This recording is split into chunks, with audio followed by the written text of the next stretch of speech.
À la faveur des distinctions du Nouvel An, 43 personnes ont reçu la marque de reconnaissance de l'État du Côte d'Ivoire le 7 janvier dernier dans les locaux de la Grande Chancellerie à Cocody. Au rang de celle-ci, Madame Curcio Jennifer Flora, plus connue sur le pseudonyme Jennifer Cérès. Productrice, réalisatrice et journaliste télé, Jennifer Cérès est désormais chevalier de l'Ordre national du mérite ivoirien. Il y a du mérite lorsque les actions d'une personne ou d'un groupe de personnes ont des conséquences humaines et sociales positives et exemplaires.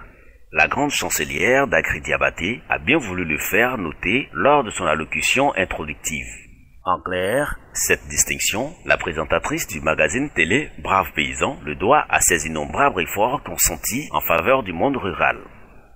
À la tête de l'Agence pour la valorisation de l'agriculture, AVA, Jennifer Cérès fait du combat pour l'amélioration des conditions de vie et du travail des agriculteurs et éleveurs ivoiriens et de la sous-région un réel sacerdoce. Depuis plus d'une décennie, contre vents et marées, bravant les pluies et la canicule, Cérès et son équipe éventrent les forêts les plus touffues pour révéler au monde les vaillants producteurs agricoles souvent étouffés par l'enclavement de leurs exploitations. En définitive, c'est toute cette somme de travail qui se voit couronnée par cette récompense.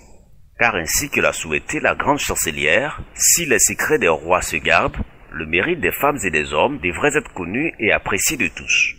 La récipiendaire a remercié l'État du Côte d'Ivoire pour ce grand honneur fait à sa modeste personne, mais surtout aux braves paysans. Je voudrais, si vous me le permettez, commencer par dédier cette médaille au Créateur du ciel et de la terre, notre Seigneur Jésus, qui a toujours été avec nous, et dédier cette médaille à tous mes collaborateurs ainsi qu'aux braves paysans qui travaillent jour et nuit pour nourrir la Côte d'Ivoire.